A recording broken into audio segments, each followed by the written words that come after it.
Good morning, everyone. Welcome to the Housing Stability Council from Oregon Housing and Community Services.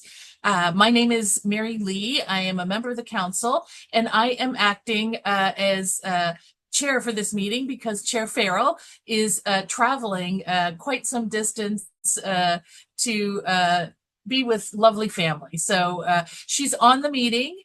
We'll be able to participate, but we all know traveling in the mountains sometimes your connectivity cannot be guaranteed. So with that, can we have the roll call? Are we ready for roll call, Shalom?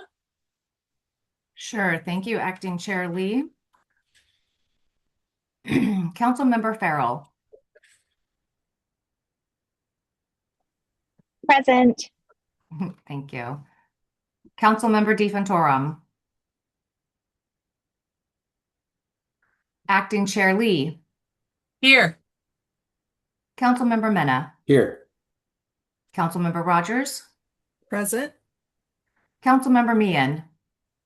Here. Councilmember Willard. Present. Thank you. Council members are accounted for with the exception of Councilmember DeFantorum. Thank you.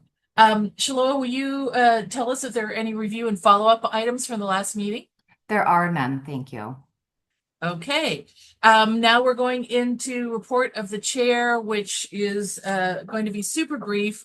As many of you know, we are deeply engaged in the update and confirming or reconstructing our statewide housing plan. And staff have been working for a long time on it. Council's had an in-person session on it. We're hoping to have another session on the statewide housing plan next month. And so Chair Farrell wanted to reinforce that now is the time for the council to be able to give feedback on the state of the work to date. So please, if between this week and the next week or so, if everyone could dive in, take a look at the current information. It's being workshopped and shared with our community partners as well in terms of questions and direction. Now's the time for us to get in. And this is one of the most important jobs that we will do as a council, having been through the last statewide housing plan process. And we return back to that document over and over and over again for the next several years as we operate and discharge our duties. So please, please, please take a moment, get in there. All feedback is welcome, critical, or, I love this. It's better to have more feedback than less. So please, if there are any questions about that, and I'm assuming Director Bell will also speak to this, please let us know. And Chair Farrell is available if anybody wants to have a little consultation or ask a question or just try to touch on it. So please take a moment, look at that, and make sure that that you get in there. Two other things that I just want to mention for the good of the order. One is many of you may have seen that the process report from House Bill 4052, which had to do with racial justice and equity within state programs and state investments, came out this week or last week. I think it would be very important for us, particularly in light of the statewide housing plan work, for us to get a briefing on that. I know several OHCS staff participated along with, I think, a number of maybe council members. And I think it would be super important for us to get a briefing and to be able to integrate that information and account for it in our developing statewide housing plan. So if I can make that request to staff to put that onto the agenda for next week, that would be lovely. And then I think that's it. Okay, I turn it over to Director Bell. Wonderful. Thanks. Wonderful. Well, good morning, council members. Good morning. Acting Chair Lee, we appreciate you holding things down and keeping us moving forward on business. First, at the top, I have maybe just 3 to 4 things, and I will use one of the first topics that Council Member Lee mentioned just as a segue. So we are right in the kind of early to mid, but still very drafty phase rather of our next strategic plan, which is lovingly been known as the statewide housing plan. And so I'll maybe just mention a few things, which is one, between now and the next several weeks and months, it's going to consume a lot of our time and energy, both here in between meetings. I think for anybody that's under the sound of my voice today, it will be in front of folks to continued garner feedback and perspective. Also, over the last at least year or so, we have brought several reports that the department has commissioned, one being from everything around lived experience and how to have a durable system that pays and honors and includes lived experience.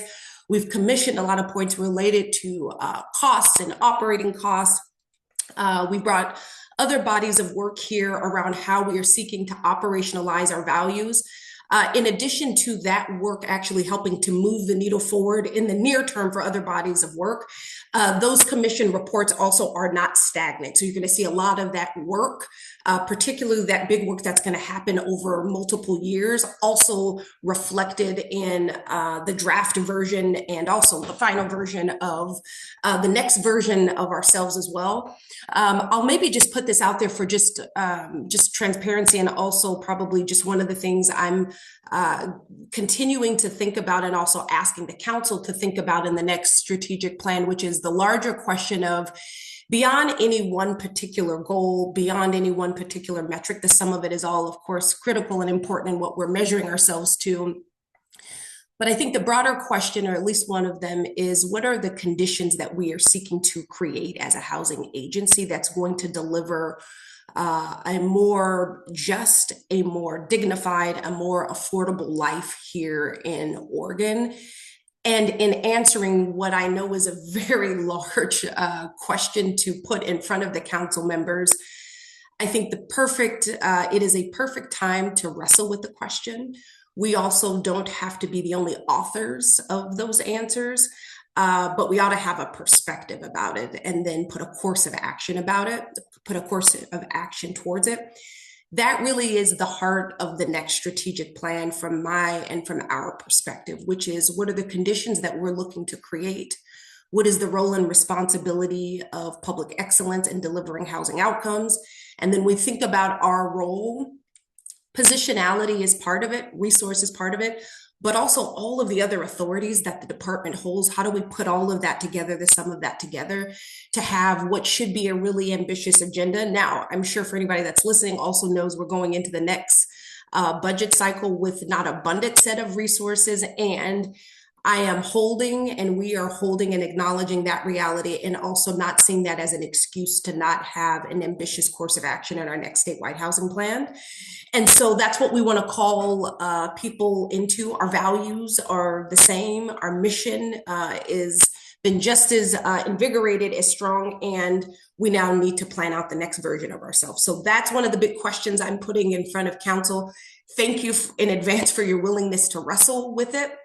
And I think this body is at its best when we are not all trying to conform or agree or hold too precious to certain ideals and beliefs. So that is what's on my mind. That's what I'm putting in front of council as we begin to wrestle with that and do some hand wringing over it, and then do what we do best, which is get to work and make sure that we can have community voice and perspective in charting out those next steps. As maybe another segue to that will also be a place of consideration. I think the council is also aware of this, which is that the governor convened a prosperity council. I believe it was back in December or so. It consisted of about 15 leaders across the state, primarily, but not exclusively, business leaders and other folks, both business leaders and those in the economic development space, to really focus on sort of the similar and kind of larger question that we're wrestling with in context to Oregon's economy, meaning how we begin to take some clear and formidable and urgent step towards business growth, towards job creation, and also make sure that we have, as a state, a collective call to action and see ourselves responsible for that. We will have some time, hopefully, to dive into the meat and potatoes of that.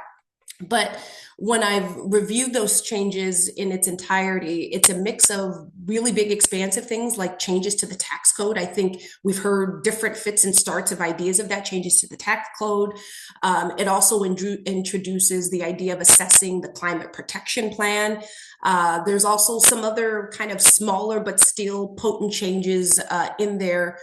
Collectively, it includes some very specific recommendations.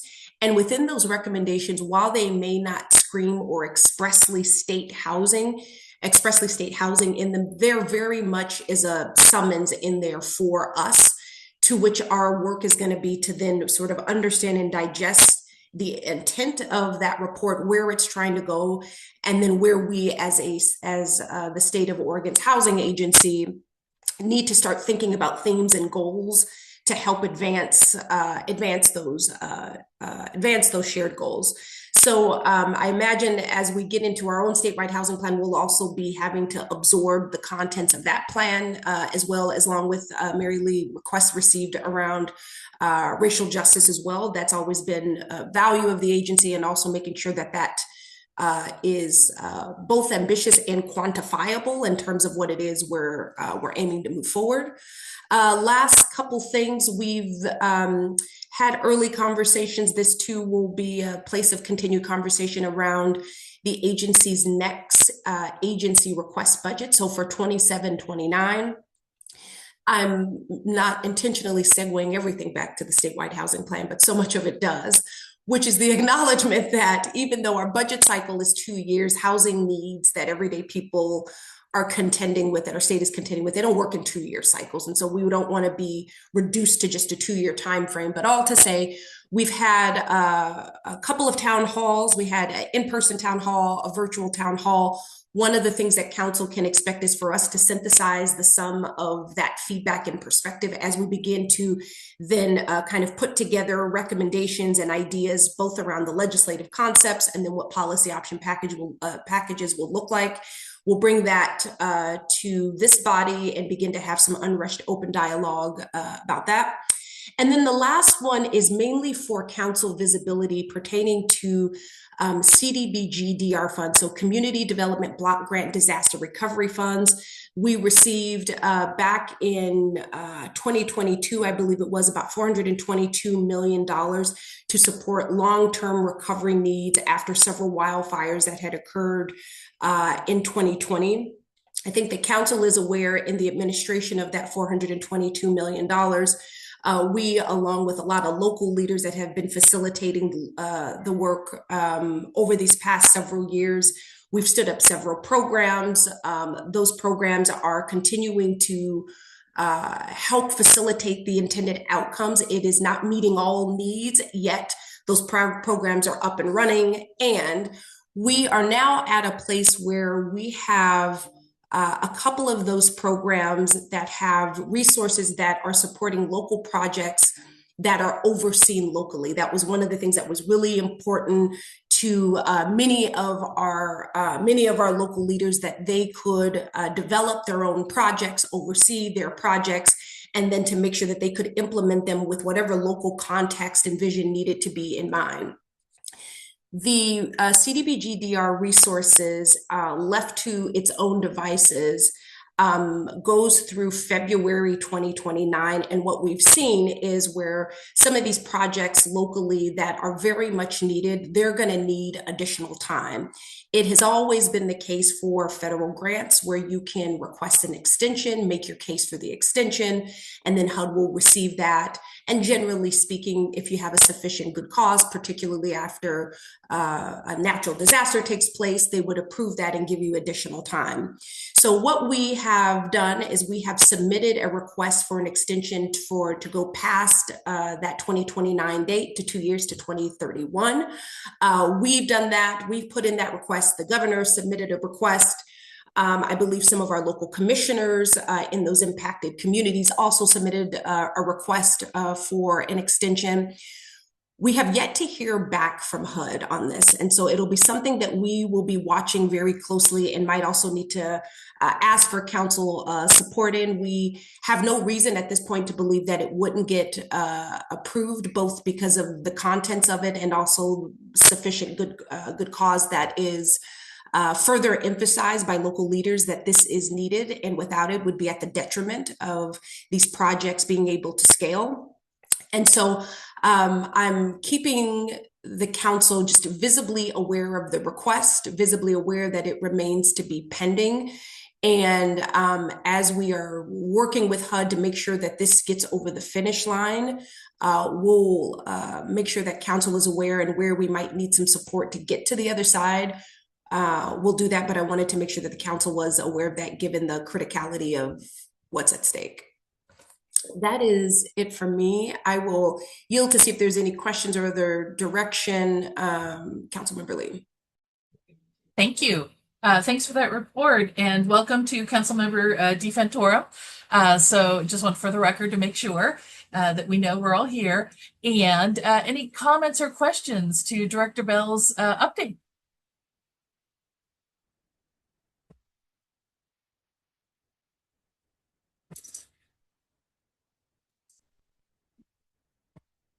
All right, I'm going to jump in. One question I have is, thank you for the update on the CDBG DR.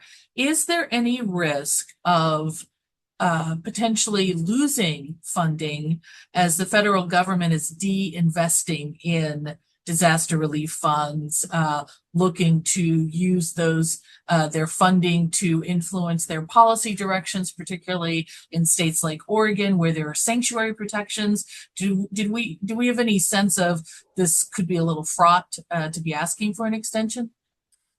Yeah, good question. So it certainly is a soft moment right now. And maybe I'll answer this in a couple of parts. There are several policies, some of which are pending, that we've offered public comment to. One of the topics that is related to natural disasters has been this broader desire, particularly from impacted communities and states that are wondering about what is HUD's future role going to be in resiliency, meaning resource availability, infrastructure by way of just staff, HUD staff that are available to work with community and understand their needs, and is needed to kind of guide them through some of these kind of regulatory or just frankly bureaucratic processes that exist in order to meet their needs. I think it's been interesting. We've seen a lot of, we've seen some of the recent federal proposals include carve-outs and considerations. As much of that had bipartisan support and had some bells and whistles in there, it made it through Congress, but didn't make it to the point of receiving signatory. So I think all to say, one of the things we're really focused on with ourselves as a state, but also with HUD, is the need for resiliency fund, the desire to have ready to go resources that can help support communities to be ready so that we're not caught on our heels when a natural disaster happens. I think we see realities as more and more we're seeing natural disasters unfold. I believe one of the long-term recovery groups in one of the disaster impacted communities was already activated 3 times during this wildfire season alone. So I think both as part of our agency request budget, it will be one of the things that you'll see reflected in there, which is the desire and need for resiliency. But also I think to figure out what HUD's future role and responsibility is going to be on resiliency and recovery efforts, and if and how that pivots for states to absorb greater responsibility or fiscal responsibility if there are federal shifts that were here today and gone tomorrow, potentially. I just, we've made commitments to communities, and communities are working from those commitments. We get 2 more years down the line and something changes in there. I think there would be naturally an expectation that we would work to hold the commitments that we've already made to communities. So it's something I think about in terms of our changing federal landscape. And then the other thing I'll say, and I'll ask one more time ask one more time to see if anyone's interested, is the Road to Housing Act, which hopefully while we're at the federal level, which hopefully is going to be allowed just to come into existence on the vote. It would, I love the focus on the statewide housing plan. There are many things that are intersecting. As we move forward, it'd be so helpful to both understand the actual portions of that bipartisan legislation to change things at the federal level related to housing and housing development, and also to use that information as the opportunity to think, as you have invited us to do, more at a greater level, at a greater future, maybe this system of housing development that we have needs some radical shifting and changing. And it seems like there might be opportunity there as well. So I'll put that in as a request for staff at some point. Absolutely. Yeah, absolutely. I will happy to take that back as an action item to have some deconstructed conversation on that. And you're absolutely right in the first note, which is that the expectation is that for projects that got moving, that have commitments, that have resources, that they're not left incomplete, and people in those communities don't have the project that they were promised. Yeah. We don't want to leave people in the lurch, because it does take time to recover after you've experienced a disaster. So, all right. Anyone else want to speak? Shiloh, I see your hand up. Oh, I did not mean to do that. My apologies. Okay, no sorry needed. Anyone else on council want to get in and share any thinking? Otherwise, we will close the reporting side and move on to the next agenda item.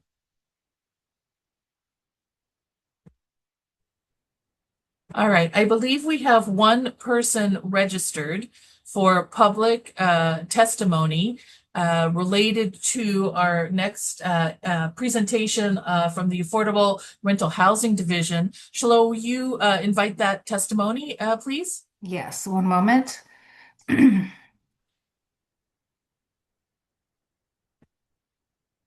Neil Whitaker, if you are joining via phone only, please raise your hand. Otherwise, I do not see this person on the list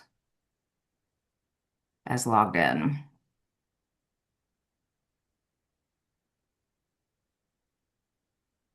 All right, while we're giving just a moment to deal with technology, is there anyone else present in the meeting today who would like to offer public testimony in the affordable rental housing report that's about to come? If so, please raise your hand, right, Shiloh, and you'll be able to call on them? Correct.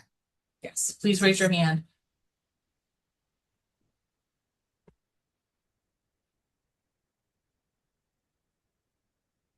Okay, no raised hands at this time. All right. We will close public testimony at this point. Thank you for people who intended or would like to. It is always possible for our community to offer public testimony as we continue to move through agenda items. And we very much encourage you to do that either in person on the screen or in writing. So please don't hesitate to let us know what you think. We, as I think earlier Director Bell said, we don't always have to agree. And it is super, super important that we hear each other and that people's voices are raised. So please consider doing that in the future. With that, I will turn it over to the Affordable Rental Housing Division. We do not have any decisions to make today, so we will not be making any motions or taking any formal action. This is opportunity for us to get briefed and to understand some critical places where we're at in the process. And so I will turn it over to Natasha Detweiler-Davy to kick us off. Great. Thank you, Acting Chair Lee, Housing Stability Council, Director Bell. Nice to be with you here this morning as we are working on launching this mid-year update of the ORCA to incorporate launching several new resource offerings, as well as, updating, streamlining, leaning into our commitment to continue to evolve. And so I have with me today two team members from our policy team who have ushered and moved forward this work. We have Caroline and Olivia, who will hop on to talk shortly, and also Roberto, the deputy director over our development and production. So all of the work of the orchestration of Orca. And so I think though there are just a few of us on the screen, acknowledge and identify this is work of a lot of people, a lot of effort. And a lot of tracking of details through a lot of different processes. So just, I think, not to give credit to ourselves for all of the work of the team. And as I was thinking about talking about this morning with you all, I was, I think part of what we'll also do as we move forward is what are the new resources that we are offering. And I think it was just last month, perhaps, I was asked to talk to a legislative committee on production. And so how is it we finance affordable housing? And so I'm going to do a short version of it. And I pulled some of those slides that I created, used over in those legislative conversations just to kind of frame up, how it is we're doing our financing work. And so firstly, I think an impressive numbers, I think thinking around what is the scale of volume that we have seen and moved through. And I think that has then really compounded and become more efficient and expedient, focusing on delivering the housing more so than scoring the housing and our applications. And so I think really epic lift of this work and the development community and jurisdictions who are supporting that work. And then so to how is it that we are doing that? And I think there are really three primary buckets of investment type, and I'll try to walk through these pretty quickly. I think you've probably seen this capital stack graph quite often. That's how is it that we're layering resources to really get to that efficiency? And there's really three different flavors of resources. So one is the equity side. And so that is equity where someone is giving effectively cash into the projects. And so that happens through either tax credit equity. So someone is receiving a tax credit in exchange for that cash to put into the project. Or there's often developer equity. And that developer equity is where the developer says, well, I can invest this and be able to get a return later on that investment. So there's generally, so there's even where there's deferred developer fees, those are paid back later to that developer within that process. So that's the cash side. So it's a little bit higher risk, but it still is returned back. And then there's the debt side. And so as this relevant as you'll hear a little bit more even later about our history of direct lending work and the work that we're launching this month. And so on the debt side, you are investing into a project and it's the project itself that pays that back. So there's an interest rate that comes back to you. And there's two different ways that OHCS supports private debt. One is through conduit approaches. And so in that vein, we issue bonds, and then a private bank takes those resources and is accountable for then paying back those bondholders. So this is the mortgage loan. And then there's direct. And so that is the difference of the new program lines of permanent lending that we are launching is we are issuing the bonds and we are directly investing that into projects. And so it is our accountabilities that let that happen. And I'll leave it to Kelso later to dig into some of the benefits of public financing. And then there are public investments. And I think that tends to be kind of how there's a lot of perception, like all of the resources are just subsidy, but really there's a leverage of public investment that can support that, tax credit equity is a tax credit that's a public investment to get that cash into the front end of the project. There's and then there's the subsidy, the kind of funding dollars that can go towards it. And so there are generally two different ways that we invest subsidy. There are grant subsidy and loan subsidy, and the terms on here, these are really general, not always prescriptive, but so in general, when the state is funding a project with subsidy, it's either a grant, and there's lesser resources that are grants at this point, or loans. And a subsidy loan is not like must pay debt. that is resources that stays with the project and effectively stays there through as long as it's affordable. And so there might be an initial interest rate on there, but then largely I think the perspective of that we are holding at this time around our lending of subsidy is that those resources should stay in there as long as it is serving its affordable purpose. And if it is converting to market to sell, it is resources that could and should come back. There's some programs that kind of split the difference where we invest them as a loan, and then we've assessed that we can satisfy that loan with extensions of affordability. And so I will leave that there because I could talk about that for much longer. But I hopefully didn't bore the committee to tears when I talked a little bit longer. And so as we are launching the updates to ORCA this month, it includes several new programs. You've heard a bunch about them. Again, Council will talk more about the history of the lending program. But so that is allowing us to do that direct lending. So permanent loan program is us doing direct lending. The conduit is where we're using a third party lender is the mechanism for that direct investment. We have our older adult housing program. Those are subsidy funds that are invested as a loan. And then there are HUD Section 811 resources. That was a grant that we had competed and received from HUD. A little stalled over the more recent year, or the last year or two, as to get those resources activated. But we are excited to be able to offer those to portfolio properties, and that is rent assistance that then has clients from OHA and DHS who are receiving services from those partners, and so we have do that work in collaboration with those state agencies.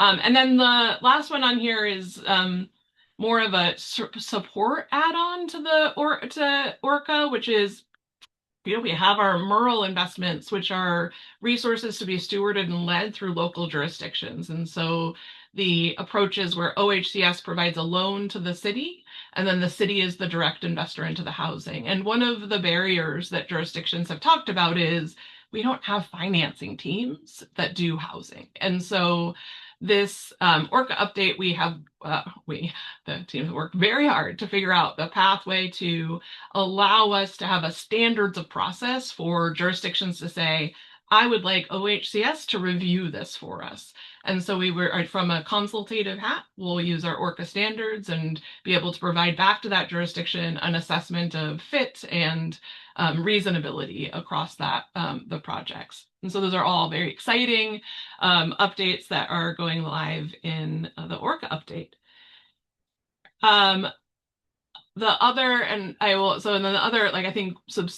Substantive policy conversation I know that we've had here and has been pretty active is the new standard that we are implementing into the ORCA, where we're really establishing for the first time a project size standard. And so that standard is where projects are over 45 units, leverage tax credits. So we're trying to ensure that there is the best opportunity to be able to fund small projects and be able to also extend subsidy as far as we can. And, as we're thinking about those different layers of resources that are in it, where you are able to have a tax credit into a project financing stack, you're able to have equity to add into that column. And so in terms of implementing, and we've talked about this on Monday with external partners and information, so there's been some active conversations and support from the application team on that. And we will, again, have everything formally be published next week. But from an implementation standpoint, because this is a new policy over our existing work, we are giving projects 90 days to make that, to assess and make that transition, where they are able to and decide to move forward to transition their applications to a 4%. They will retain their waitlist place, and where they make other choices, they will be removed from the waitlist. They are going to be able to request an exception. And I think we talked a little bit about this last month. I think at exceptions where it's that demonstration of highest and best use of the resources. So what is the best fit for and the best outcomes for the subsidy? And so around the financial side of that conversation to a large extent. So I think it is overall being received very positively. There's been a lot of interest and support for finding better pathways for small projects to be able to access resources and not have so many barriers to funding. I'll also say in this, the ORCA waitlist is long, and I think I included this in the Housing Stability Council packet in our memo. I think what's not predictable is what the legislative investments will be. But we're even assuming our current pace of legislative investments continued, we are, a couple biennia into being able to fully fund the projects that are telling us now that if we had resources, we could get ready to go and be building in just a few months. And so that's the thing of that I think we'll really need to be engaging and thinking through as we're positioning ourselves for 2027 legislative session. And then I will finally make my voice quiet and give Caroline and Olivia the floor. Hello, I see a council member has a question. I don't know if I should. Oh, hi. Yes. Yes, Councilmember DiVentorum. Thank you. And thank you for letting me jump in here before the presentation's done. So when you say 45 units, are we talking single family or does that apply to multifamily? This is for multifamily rental. So these are the rental housing projects. Great, thank you. Yeah, absolutely. And let me also just say, does anybody have any questions or want to ask about this background presentation before we turn it back over to Olivia? I think it's great for us to just dive in a little bit with you, Natasha, on understanding the context Absolutely, in which this work is happening. Any questions, comments, reflections?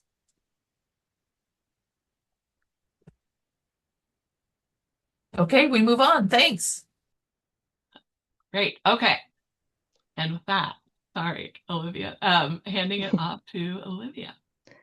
Thanks so much, Natasha. Good morning, Acting Chair Lee, Director Bell, and council members. For the record, my name is Olivia Mull. I use she, her pronouns, and I'm an operations and policy analyst on the planning and policy team in the Affordable Rental Housing Division. And I am here to present some of the upcoming ORCA policy updates to existing programs. So up first, we have single room occupancy, also known as SRO units.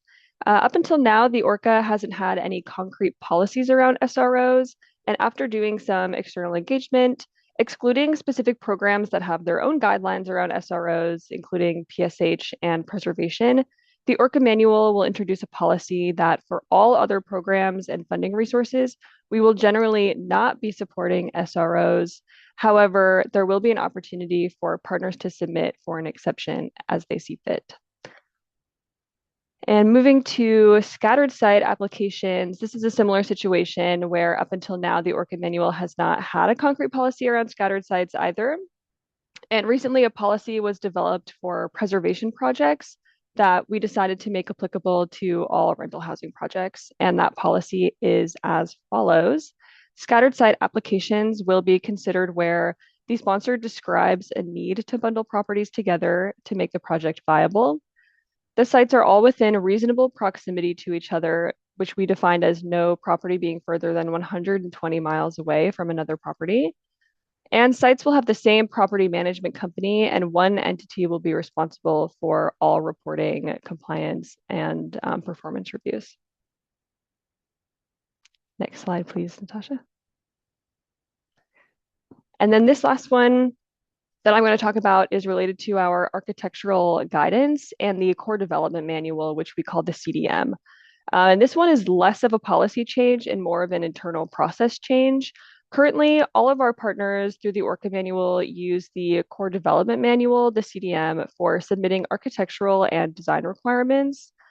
The CDM was first drafted over 10 years ago and has not been through any major updates since the ORCA was made operational.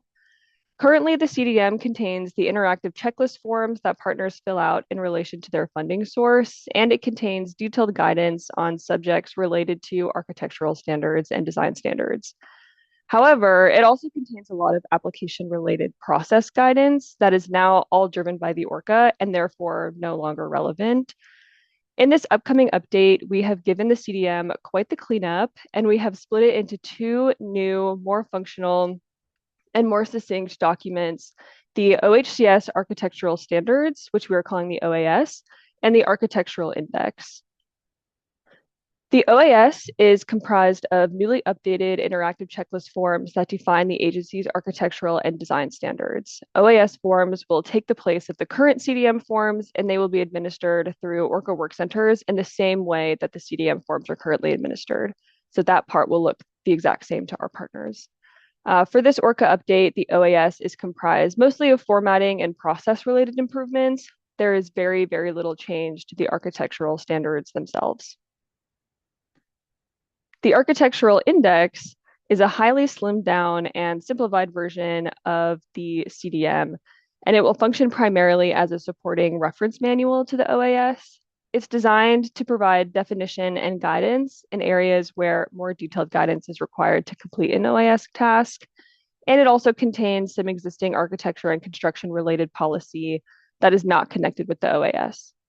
But like the OAS, the Architectural Index does not represent any significant policy or content changes. It is purely a change to process. And just for some more clarity around how this will affect our partners, ORCA applicants that do not yet have Housing Stability Council approval of funding for a given project will be required to follow this new OAS process for submitting architectural and design requirements. However, projects that have received Housing Stability Council approval of funding will continue to follow the same process they have been using, which is the CDM. And for projects on our waitlist, our apps team will be helping our partners convert to the OAS forms through the recertification process that happens later this year. And I will pass it over to Caroline. Thanks, Olivia. Good morning, Acting Chair Lee, Sorry, Director Bell. before we go sure. there, any comments or questions from council? Yeah, please, Councilmember Mena. Thank you, Acting Chair Lee. Question on the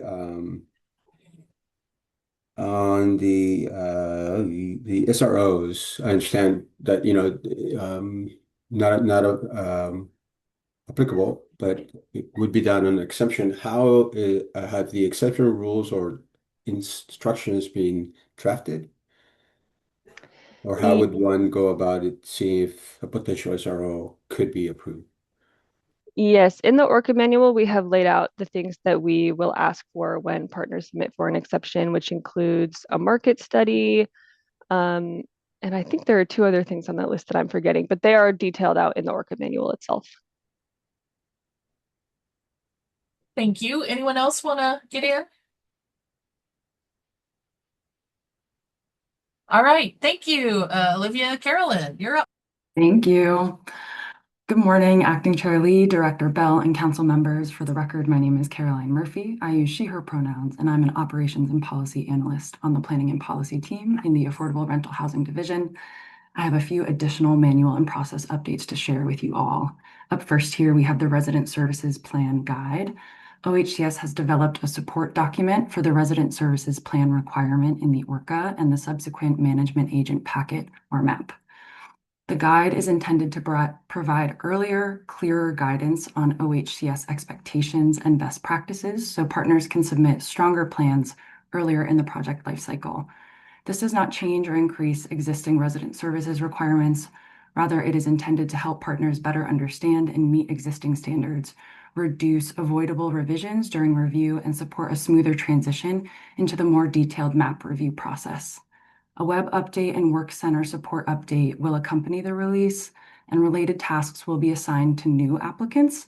However, the guide will also be available on the OHCS webpage. Next slide, please. Here we've got an update to the letter of intent requirements at financial eligibility. This is a small update to an existing financial eligibility requirement. We have adjusted the expectations to require all LOIs received to reflect all parties to be funded in the project, meaning both developer and co-developer when that's how a project is structured. Next, we have our minimum subsidy requirements for equity and contracting. OHCS previously executed a minimum gap funding requirement to access the additional subsidy for equity and contracting. This is to justify the cost to underwrite and contract those funds. After reflection and feedback, OHCS intends to lower the minimum from $500,000 to $100,000. And finally, we've got some updates around pre-qualification. OHCS is making updates to the pre-qualification form and guidance to improve the pre-qualification process and better capture information needed to understand partner capacity. Updates include capital needs assessment providers and architects to the review process, adding applicant type specific questions, and providing clearer guidance around criteria OHCS already considers during review. These updates are intended to improve transparency, consistency, and alignment between OHCS practice and published guidance. First, under pre-qualification, we have reviewed pre-qualification and the application standards used in other states alongside existing ORCA requirements for nonprofit partners and identified an opportunity to improve the information gathered during pre-qual. The intent is to better understand nonprofit mission, leadership structure, community engagement history, organizational capacity, and nonprofit status.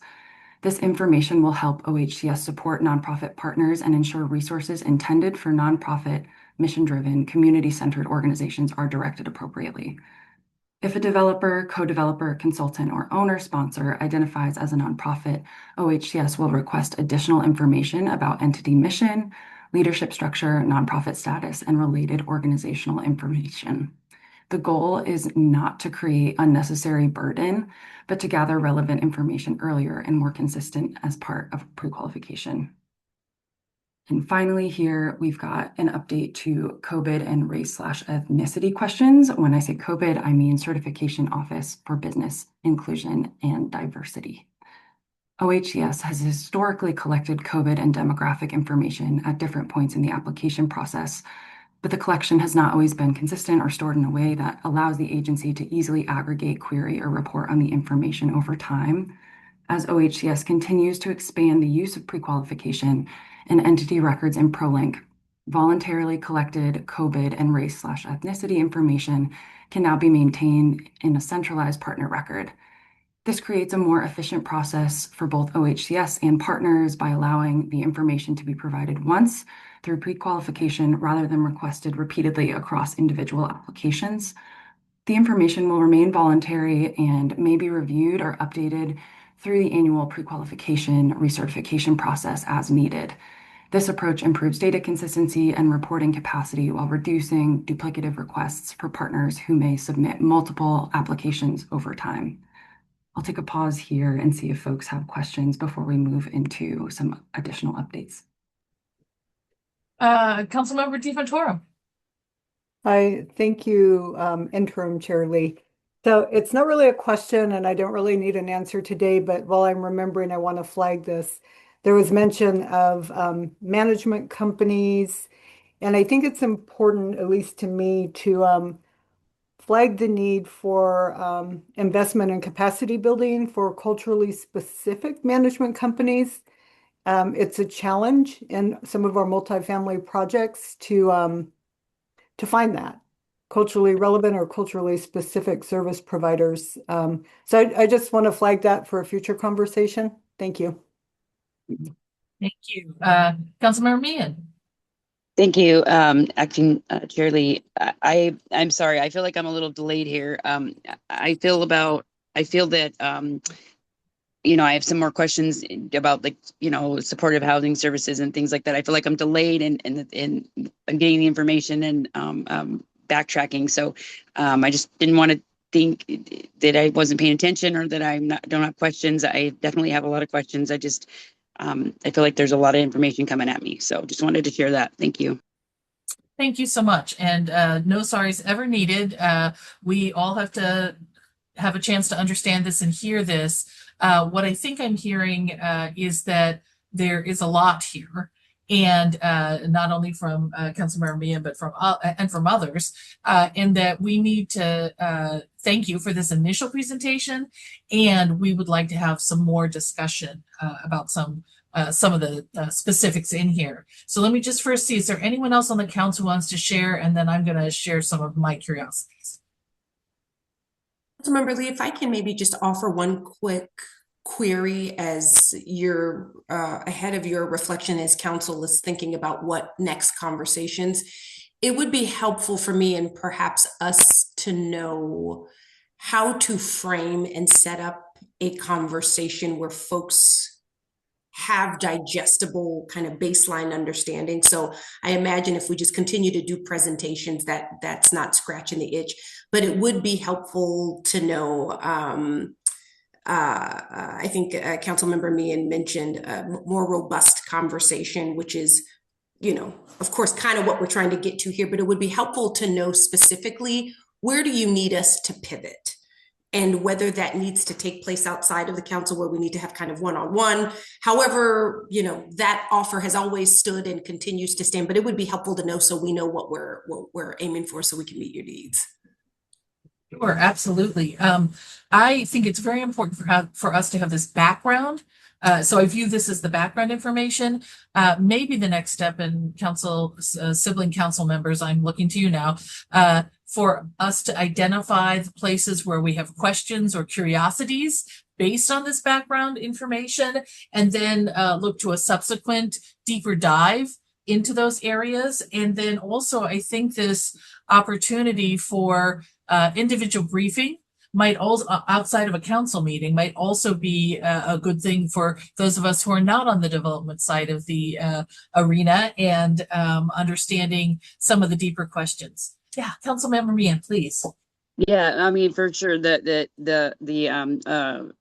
information is heavy, and I do actually, and I haven't in a while, and I would like to do this, restart this kind of on a regular basis, is getting that background information and having some of the one-on-ones just to understand, you know, the material. I mean, understand what's going on in the developing side. That's a big part of it. And the other side of it is that, like, I have questions, but I don't want to interrupt the meeting to say something about, like, hey, what about this, you know? And so I'm kind of feeling that I want to just get a little more involved, especially with the strategic plan, because I know that there's I have some, you know, really strong feelings about supportive housing services and wraparound services and some of the management stuff that I just don't know where to really interject. So just wanted to share my where I'm at, and know that I'm definitely interested in doing some more conversations about things. Wonderful. Thank you so much. And thank you so much for being willing to just say where you're at. I will say to you, not that my example is anything that anyone should emulate, but I do feel like we have an obligation to be in discussion and engagement with staff as we're here. So there is never any question that I think is inappropriate. Well, there's usually not any question that I think is inappropriate in these discussions. And in fact, I really want us to be more back and forth where we can, we have the time and it's appropriate. So staff just don't feel like they're coming to give a presentation to this, you know, and we say, thank you very much. We want to be engaging. So I'll just invite you at any moment you feel like, hey, what about that? To raise your hand and get in here, both at this meeting and moving forward. Councilmember Mann. Thank you, Acting Chair Lee. The other thing I would say is that I agree with what has been said. And I also think that we benefit from group discussions just because there's different expertise within the panel, within the council, and different ways of looking at things that will help us not only learn, but also improve that process. So with that, I know there's a commitment of time that has to be made by us at the council and by the staff, but I think that's the way that we can actively be engaged and be able to provide feedback that makes sense to not only us, but also to the staff. Thank you. Anyone else want to jump in? Council, I'm going to ask. Oh, my apologies. Can I just summarize where I think we're Sure. landing so I'm clear? So I think what I'm hearing generalized consensus on is we'll take this presentation as a initial and contextual one to sort of lay the groundwork of where we're going and why. It sounds like council members, and you check me here if this is wrong, will either kind of put together some ideas or areas of feedback for things that council members want to be able to dig into, so we don't just do a part two of the same thing. So council members will get that to us. And then by whatever means the council member identifies is the preferred approach, which can be both. So if there's a need for individual one-off conversations to really go deep on particular things, we can honor and do that. And then at the council's request, if there is a desire for us to have a part two or part three or part whatever conversation based on those recommended areas, we would come back to dive into those particular areas based on the things that council has weighed. So we will yield till we hear from council on their direction. How accurate or inaccurate is that? Yeah, I think that's that kind of aligns with what I heard from folks. I also have some things that I want to raise for you right now, so that when we come back in phase two or whatever, these are places where I'm curious and looking for more information. And I would again ask council members, you know, this works when we both step up on our side. And so we're hearing our staff ask for specifics of what you're interested in. And those specifics, please, to come back at a next meeting presentation, sort of the page 2, along with a very open invitation to just hop on a 20-minute phone call or a 30-minute phone call with staff to be able to ask the questions that maybe we're not sure of, we want to ask in public, or want to be sensitive, or want to think about it more often, more deeply. To do that, I think there is always an open invitation for us to engage. And this, in my experience, the council works best when we're all in it together, right? And we only can do that if we are willing to step in and ask questions. So my questions at this moment are, I am curious about the comment about lowering the monetary commitment for equity and contracting. I don't understand that. I want to understand that. What I think I heard was it's hard and there's lots of paperwork. And I want to say, yes, it is hard. If it was easy, we wouldn't have that as a value or a requirement to the program. So I want to hear more. And it doesn't have to be now, right? So let's assume we're coming back from phase 2. I want to hear more about that. I also want to say hooray that we are finally able to track and keep our data regarding racial, ethnic justice, geography, et cetera. My question is, now that we can track it and we are identifying it, what are we doing with it, right? We've talked a lot about there's sort of the first thing, which is we've got to ask the question. And then the second thing is people got to tell us what they know and think. Then the third thing, and so we're climbing the ladder. The third thing is, what are we doing with that information? It is important to know it. And now that we have it, how are we, even into the future, thinking about how we're going to use it? And then my last question is, I appreciate the intent, as I understand it, and the focus on resident services, the expectations for projects. What I would love to hear is some conversation about accountability. So we start a relationship for a project. We get, we do all of this work. Everybody does all this work. We agree that this is the right case. We like what we see. We see enough to, et cetera, et cetera. And then the project starts, and then the project is completed, and then people are living there, and it's not living up to what we had originally expected nor asked for from the developer and from the project. What are our intentions around accountability and accountability measures, right? So if I say I'm going to do these 3 things, and 5 years from now, or 2 years from now, or 1 year from now, I am no longer doing those 5 things. And in fact, we're getting complaints that those 5 things aren't happening, or concerns. What is our plan for accountability? And follow up with that. Now, I know that's a huge question, and again, doesn't need to be answered now, but I just want to get it into the queue. And again, invite my colleagues, get your questions in, because the only way staff can help us is if we say, here's what we're curious to. All right, Natasha. Oh, I'm unmuted. I appreciate all of that, and we would be so excited to dig into any and all of those areas. I did just want to, though you don't want it now, I'm going to give you a response on the equity and contracting. I'm trying to help you. I know, but I think it's there. There's a semantic piece there, because previously with Housing Stability Council, we had adopted an approach wherein we allow subsidy to support an equity and contracting consultant to support.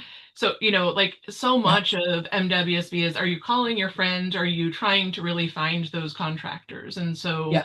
what we found and identified as we were working with minority contracting associations and expertise is that it's really like busting that pattern of not knowing, and so you don't contract with. And so that's I guess my version of the form and function and impact of those consultants is to really, seek, drive, and work that forward. We had established a $500,000 subsidy need that we would need to, so if it's a tax credit projects, where we would need to have been putting at least 500,000 of our subsidy in total to be able to justify adding that other smaller slice that goes to support that equity consultant. We've lowered that threshold from 500,000 to 100,000. So it actually provides better access to that support. So it's kind of the opposite of, I think, how it hit, I think. And so I just wanted to acknowledge that. I think resident services reporting, all of those pieces are, I think we are building practice and muscle and the data side of the system as well to be able to really build out replicable reporting, which is so exciting and is hard and takes a long time, and we don't have prolific capacity to do it. So we're adding it and moving it in all of the ways that we can, but it is exciting. And I think the critical work that the team did and with partners to really build out how to get better like connections between that upfront part on the resident services through all of that underwriting process instead of checking in at the front and the back. And so that, I think, is gonna have big impacts to strengthen the connectedness and make sure that everyone's attending to it all along the way. And so they've been doing it, but it's been like a bunch of gaps in space. And so the team identified that, we could actually work to better support and usher this through, which gets to the better place for that accountability part, I think, for sure. But I will also take it for follow-up. And let's see. I think we just have one and more. Thank you for addressing my ignorance. Right? See, this is what happens when people say, no, that's not what that meant. It meant this thing. So thank you. Yeah. So in this way, the lowering the bar is increasing access, which is not always the case, but it is here, I think. And then Caroline, are you at next slide? We have one more slide. Yeah, thank you. And our final slide here, to support the launch of all of these changes, and as we acknowledge that it is a very potentially overwhelming amount of change, we wanted to offer some office hours for folks to pop in. This will be facilitated by our applications team and TA team. The dates are as follows, with specific themes to each of the office hours, but also the ability to pop in and ask questions. For additional support, OHCS ARH technical advisors and the ORCA questions portal will also be available as always. Wanted to say thank you for all the meaningful feedback as well. Jotted down all these questions and grateful to be here. Natasha, please feel free to spot fill anything we missed as well. Yeah, absolutely. And so, there is a team plans and engagement. And of course, as always, if there's questions, we have our application team. There are technical advisors who are working to support any questions and follow-ups as well. And then I thought, Roberto, who I'll also say, I didn't acknowledge, we don't have project approvals for the first time. And I'm missing Amy Cole in her presentations with Roberto and Ty, but Roberto is here, and I didn't thought maybe if you have any thoughts you want to add or address at this point as we are working towards that launch this month. Sure. Thanks, Natasha. I'm Roberto Franco, Deputy Director for Development and Resources, Council Acting Chair Lee, and council members, and Director Bell. Yeah, it's as reflecting about all of what the staff have shared here and the staff has worked on to get us where we are. Our launching date for many of these pieces, the new funding, the ORCA, the updates to it, our official date of launching all of that is this July 13th. Now, when I said it's taken a while to get us here, and that it really is a work of a collective groups of brains and skills and expertise, and also a lot of engagement with partners. So we've been chatting about many of these pieces with partners in our monthly calls with them, or through the various engagements with our technical advisors, or through the applications team. So we recognize the complexity of many of these and the many pieces that go into when we see finally a product, which is a house, a unit, a building, many units in a building. So with the same spirit that we've shared a lot of this with our partners and developers, I want to also echo and extend that we're more than willing and happy to do that with any of you. I think Councilmember Mena is right that in the work that we do, there are many pieces, many expertise, many fields of interest, many fields of passion that we can sit down with you. So if we want to talk about residents and tenants, well, let's talk about it. There's something in there in the ORCA and in the process that we do. You want to talk about construction, pricing, let's talk about that too, because it's included there. Do we want to talk about the kind of resources, the color of money, and what comes with that color of money? Let's talk about it. There's a lot in there that we can sit down with each of you in the passion that you want to be part and contribute. So I want to extend that. And lastly, I'll say that I think while it seems like, and Natasha mentioned this, we don't have any projects to bring to you, it doesn't mean the work isn't going. We've got projects under construction. We've got projects that are going to closing. So just this month, our teams in the production, in some of the other policies, we're aiming to close 37 projects that need to close now. Many of those are part of our work around the portfolio stability initiative. So there's a lot of work going all around while we wait, while we prepare for the next legislative investment from the legislature. So it's I think what we're trying to set up here is that when we get those investments, or when we release them, like the one that Kelsey is going to talk about, or the one that we've mentioned in here, the older adult housing program, or some of the other funding that we're bringing into the mix, like the 811 project rental assistance. So we're trying to find ways to make it hopefully as accessible as possible through go through the ORCA and maneuvering it, all with that intent, really, that if we can make it somehow easier on us to make the funding available, easier to work with our partners is our aim. And meaning the council is part of this. So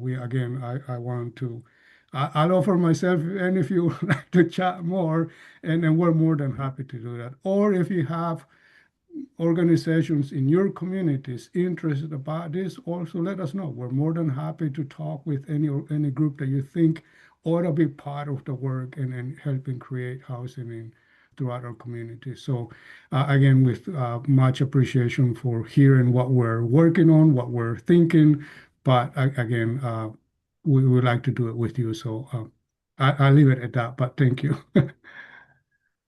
Thank you, Roberto, for offering your perspective, and you've been working on this for many, many years. So it's always important to hear the perspective of those who are subject matter experts.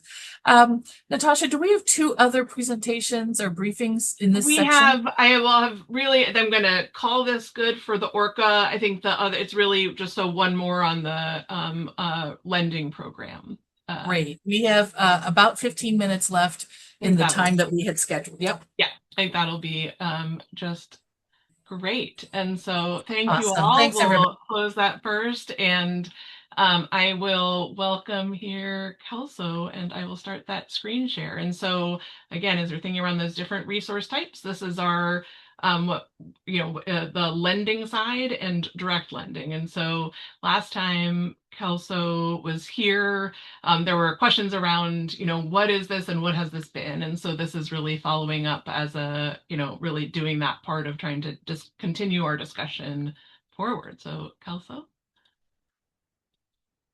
Wonderful. Good morning, everyone. Good morning, Housing Stability Council members, Acting Chair Lee and Director Bell. My name is Kelso Brasunas. I am the financial strategy lead here on the ARH team, and I'm here to discuss our permanent loan program, formerly known as direct lending. So I'll start with just a little bit to explain the name change.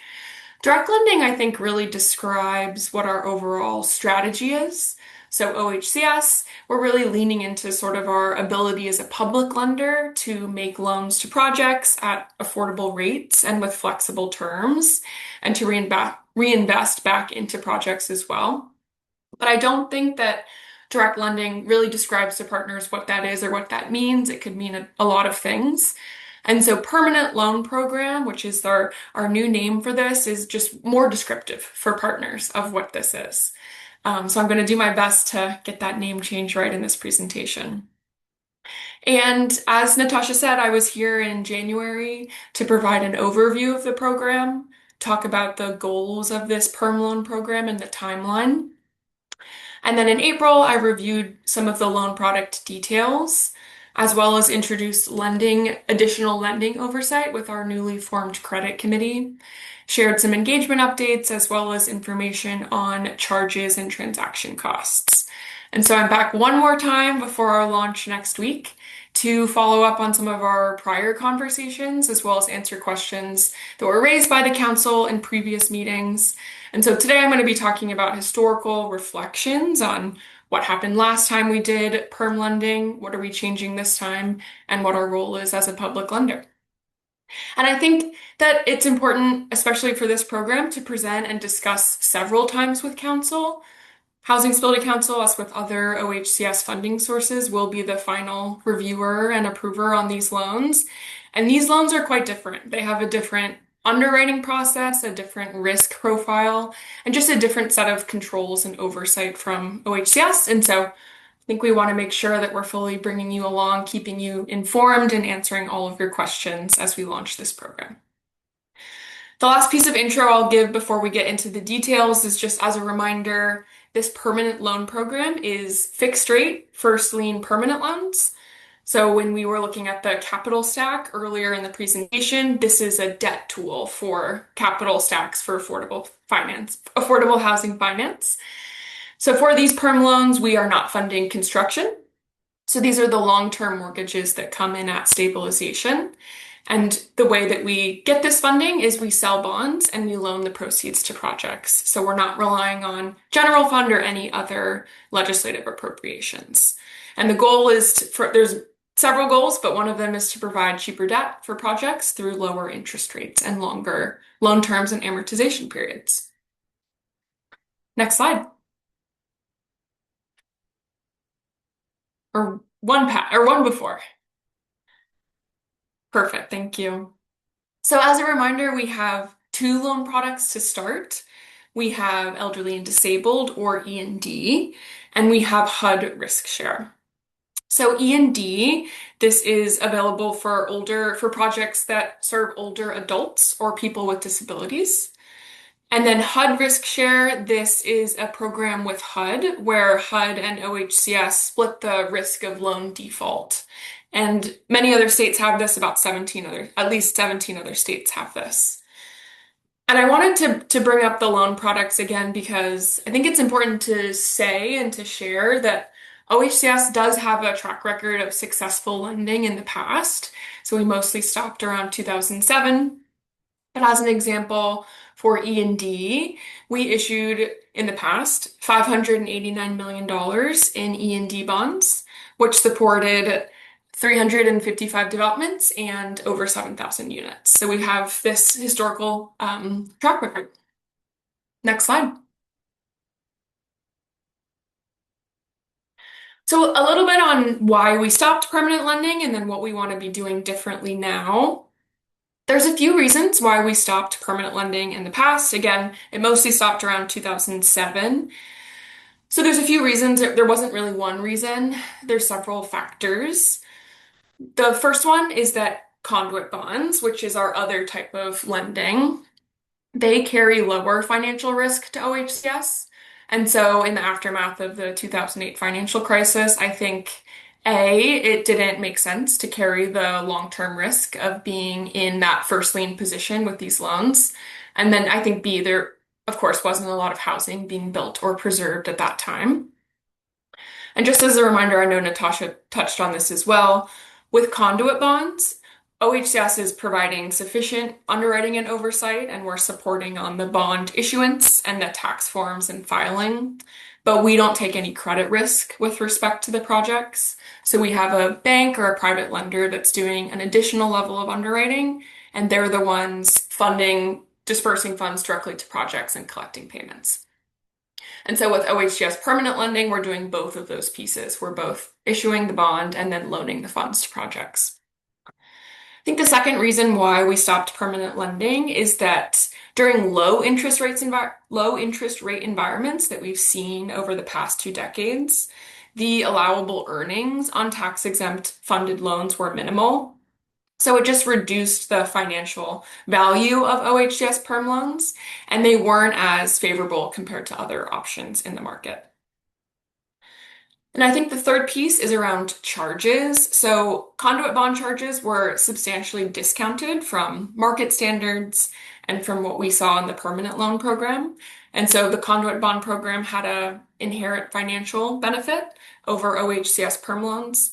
And we've right-sized that, we've aligned them, and now the issuance charges for both conduit bonds and permanent loans are the same.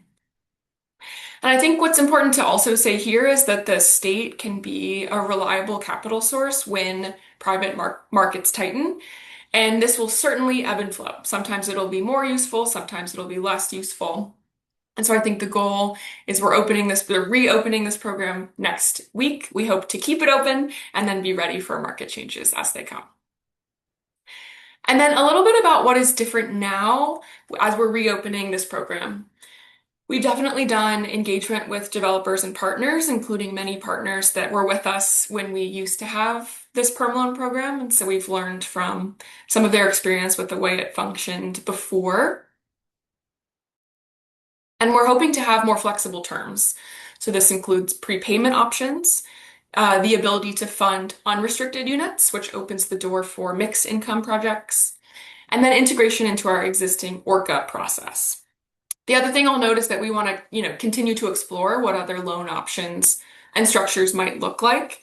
So we're starting with E&D, elderly and disabled, and HUD risk share, but we're open to seeing if there's any other loan options that might work for other types of projects, any other types of structures down the line.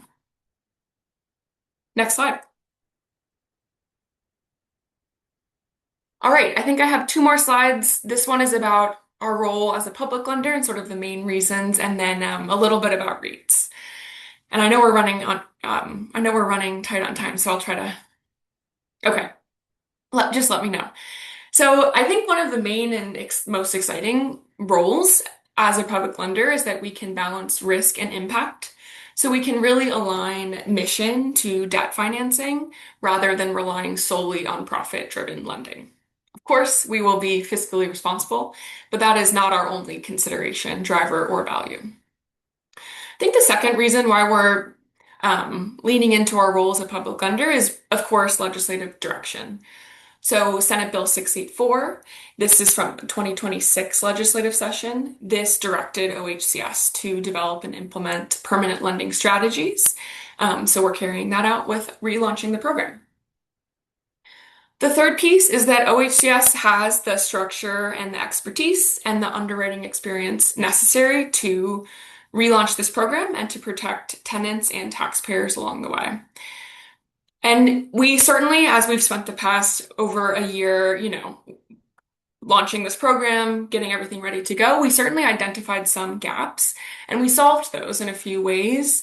We have a few new key staff members that are going to be helping us with specific pieces of the application and underwriting process. And then we have our newly formed credit committee. And that committee includes members of the public with banking and lending experience.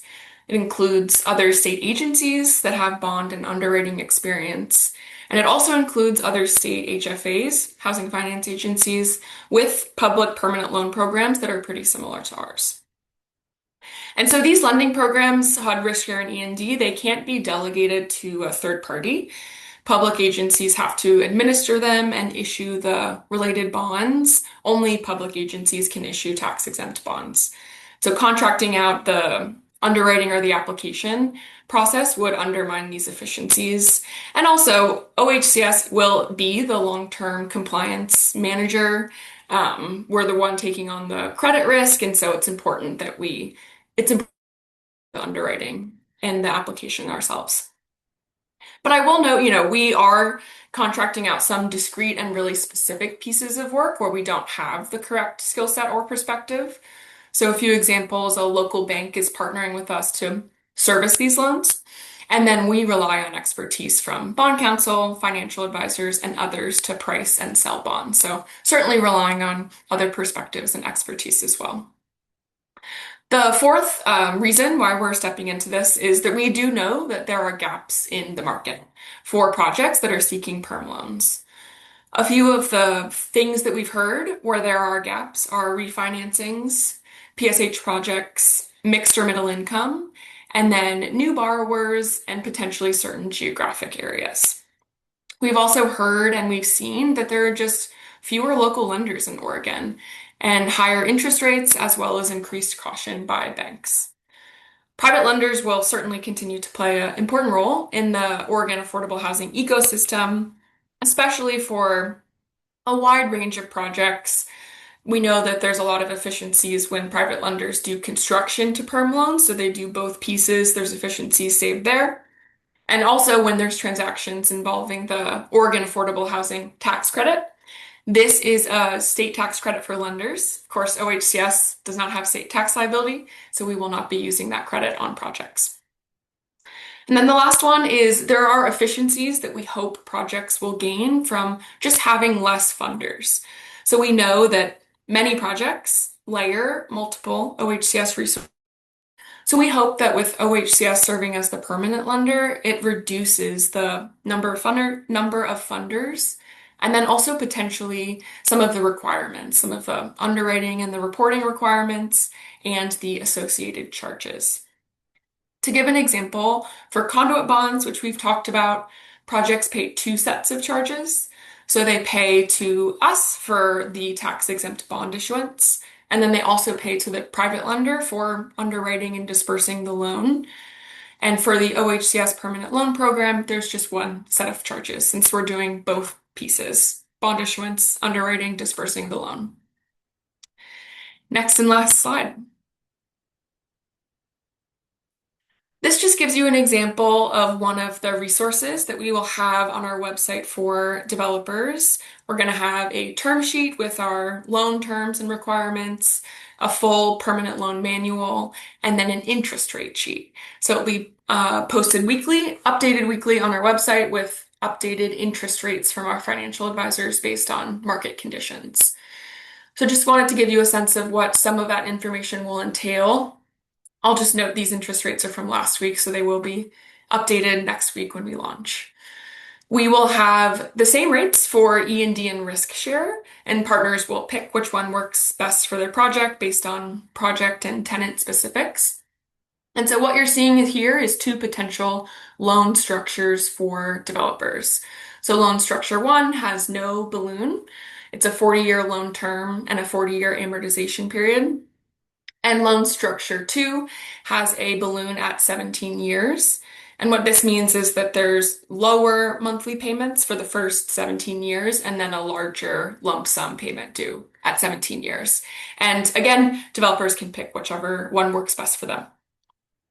And in our research, we believe that the interest rates that you see here will be anywhere from 1/4 to 1.2 percentage points lower than comparable alternatives. So I'll leave it there. We are really excited to launch this program next week. We're really excited to expand our set of tools as a public lender and definitely continue to improve and iterate along the way. So with that, I'll pass it back to Natasha. Great. Thank you, Kelso. And yeah, Council Member Lee or Acting Chair Lee, if there's questions or discussion, I also acknowledge the time. I think we're at time. Yeah. Oh, no, thank you. Thanks for the presentation. Yes, Councilmember Nickelberry Rogers, please. As I unmute myself, thank you, Acting Councilmember Lee, and for the presentation. So this is exciting. So one of the questions that I have is, how is this going to be interrelated with those particular projects that are in the Orca pipeline now? Because I know you go through the process of trying to layer the funding sources. So that's one question. The other question that I have is, when you're selling the bonds, what is your collateral, or how that is structured?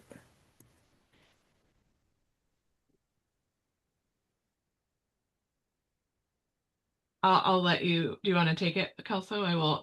So I think in terms of our pipeline, I think where a project is already in our reserved pipeline and is working with a lender, I think presume we would have ways for them to be able to switch to have consideration for our lending for it, but would not be preventing. I think generally we're wanting to ensure that projects are making the best financial decisions. Our older adult housing program applicants will include information so that we can assess where we know that those resources were intended to really pair and leverage the elderly and disabled program. But yeah, Kelso, other thoughts around that as well. You're welcome.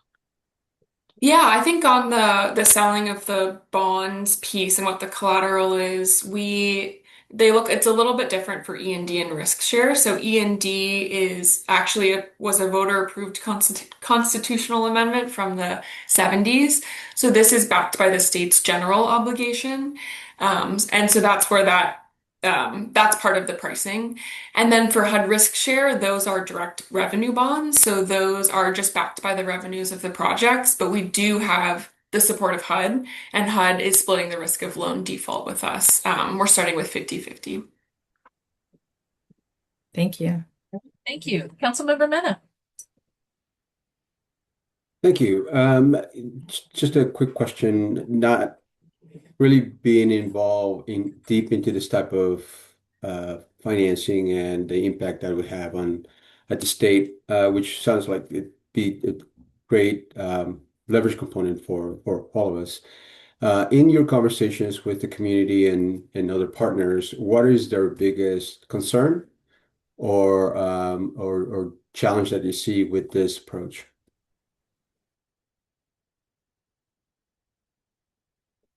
I think, I mean, I think that there is a cultural component to that in terms of where are you, I think it's this like a similar patterns of where are we having comfort, practice, and experience of accessing debt, I think. And then, and there's some curiosity and concern. I think developers tend to feel like there are gaps in the market. I think lenders are, represent different perspectives, but maybe Kelso, if you have thoughts on, more specific to these resource lines, I think generally, from the development side, there's interest in understanding, are any of these going to fit and is it going to be more competitive? But other insights. Yeah, I think that's right. And I think that's the main questions and concerns we've heard. I think developers have just questions about what they want. Developers want clarity and flexibility in the loan structures. And with the permanent loan program, they'll have to just get used to a new way of working. So get used to the new way of applying for permanent loans, the new timing, of course, because when we're selling bonds, we can't change the timing.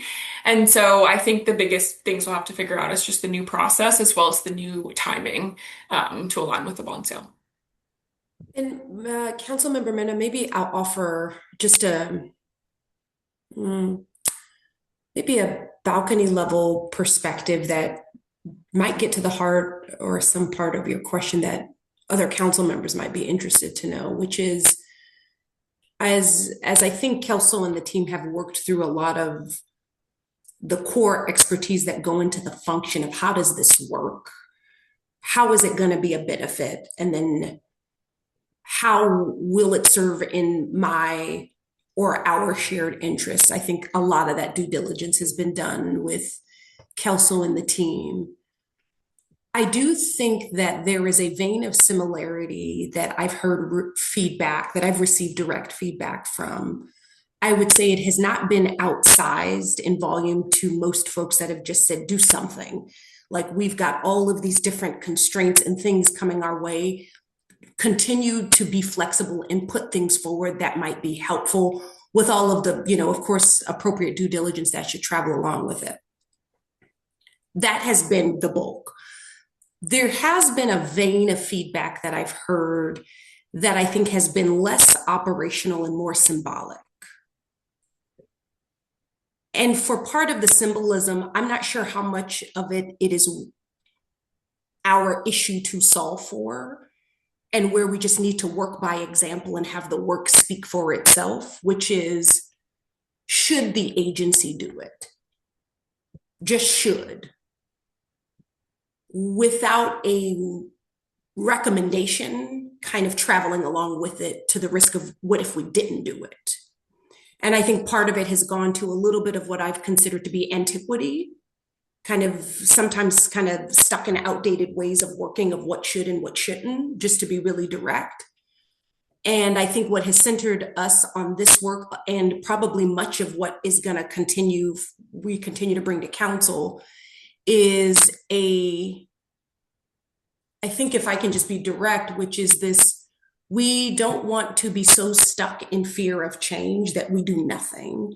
And then we continue to say that we have a housing crisis, and then we do nothing, and then we're scared of our own shadow. I'm not going to do that. We're not going to do that. And so what we will do is continue to have an open ear to anybody that has like open, critical, any feedback that you have, to make sure that we help us get it right. But I think some of the notion that maybe went into kind of some of the things we heard early on in the ORCA, and maybe some of it rings true, but I think particular to lending, is just the agency shouldn't. And it's like, there's not another entity at the state that's going to do it. We are the state's housing agency. We don't want the economic conditions to pass us by and worsen for the people that we serve, because we have a fundamental disagreement on what should and what shouldn't. I think we got to do what we got to do, and that's what we're doing. So I imagine you might hear some of that, is the point of why I'm bringing it up. Just to follow up, no, I greatly appreciate that, and I do agree with the perspective of, we're all sometimes adverse to change, and Sure. Understanding that when we do make changes, the ORCA, for example, it is a learning process as we continue Absolutely. we understand that there are challenges that we did not foresee.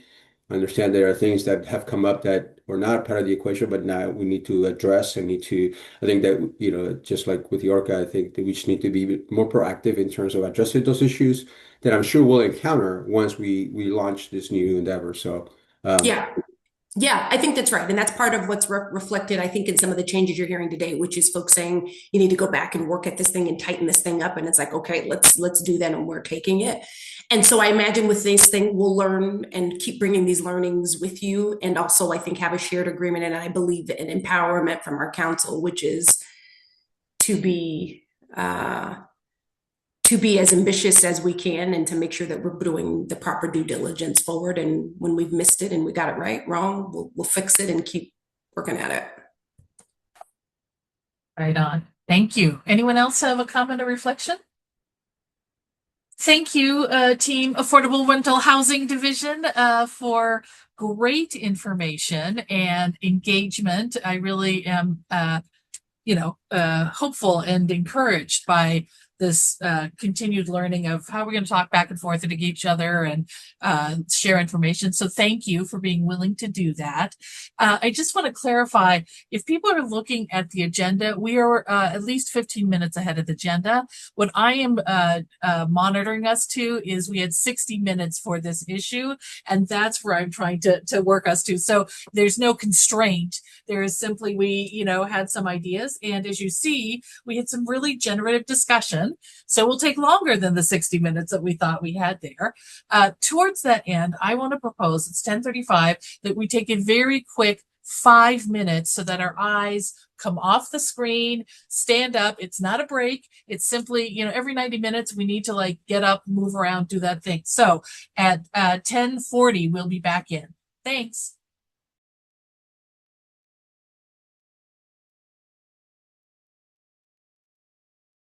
Come on back.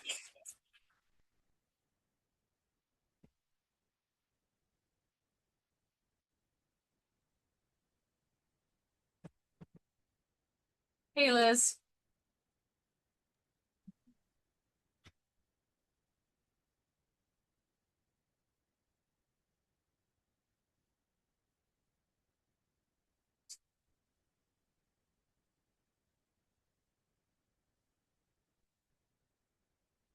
All right, Housing Stability Division, you're up. Great, thank you so much. Good morning, Acting Chair Lee, members of the Council, Director Bell. My name is Liz Weber. I'm the Director of the Housing Stabilization Division. And today we are bringing a follow-up discussion on a topic that we brought during the March Housing Stability Council meeting, where we presented an overview of the bills in 2527 that touched on youth homelessness and our plans to conduct a landscape analysis of HSD programs to identify gaps in resources and outcomes. And today we're presenting some preliminary data and analysis at the rough midpoint of the project to share some of our initial thinking and lines of inquiry before we move to next steps, so that Council has the opportunity to give feedback in time to influence the final report as requested in the March meeting. So Emily Edwards, our prevention and policy analyst, will be walking us through the data, the preliminary findings, and we'll look forward to discussion, questions, and any additional council direction to incorporate as the work moves forward and we move towards our final planned report. So I will hand things over to Emily. Great. Thank you, Liz. Good morning, Acting Chair Lee, Council members, and Director Bell. My name is Emily Edwards. I use she, her pronouns. And as Liz shared, I'm the Prevention, Policy, and Planning Analyst with OHCS. It's very nice to be with you here today. As mentioned, I'm here to share an update with you all on what was at the time a proposed project that we came to Council with back in March, which is the Youth and Families Policy and Program Project. The purpose of this project is to conduct a landscape analysis with a primary focus on Housing Stabilization Division programs and how those programs are serving unaccompanied youth and households with children who are experiencing or at risk of homelessness. And for the purpose of our analysis, we identified 4 key priority populations that you will hear a lot about today. They include unaccompanied youth between the age of 18 and 25, unaccompanied youth under the age of 18, households with children regardless of the age of parents, and youth with minors under 18. And for that last one there, population 4, we did have to disaggregate that a bit further based on how the data was being recorded in HMIS. And so for some of our analysis, you will see reference to populations 4A and 4B, which represent instances where the head of household is either between the age of 18 and 25 for 4A or under the age of 18 for 4B. And we'll talk about this challenge a bit more as well. So for the outcome and funding analysis, we are looking at data from the 23-25 biennium. The outcomes analysis was based on HMIS data, and as a result, there are still a few programs that we intend to incorporate into this analysis, which are not yet represented. For example, the Community Services Block Grant, or CSBG, is a federally funded program that we're continuing to identify how best to represent within the analysis. And likewise, programs managed by our energy services and weatherization teams track outcomes through a different platform other than HMIS.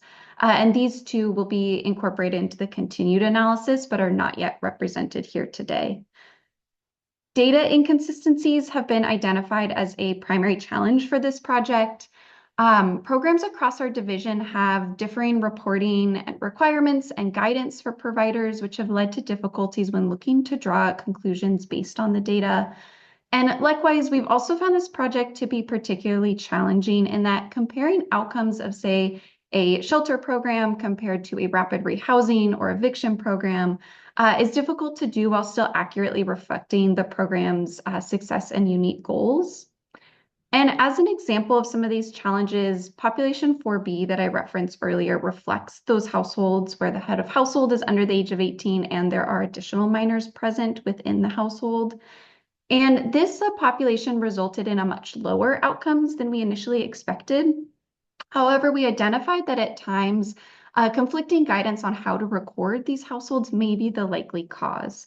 As HUD advises households with multiple youth under 18 to be individually recorded in their own household when there is not an adult present over the age of 18.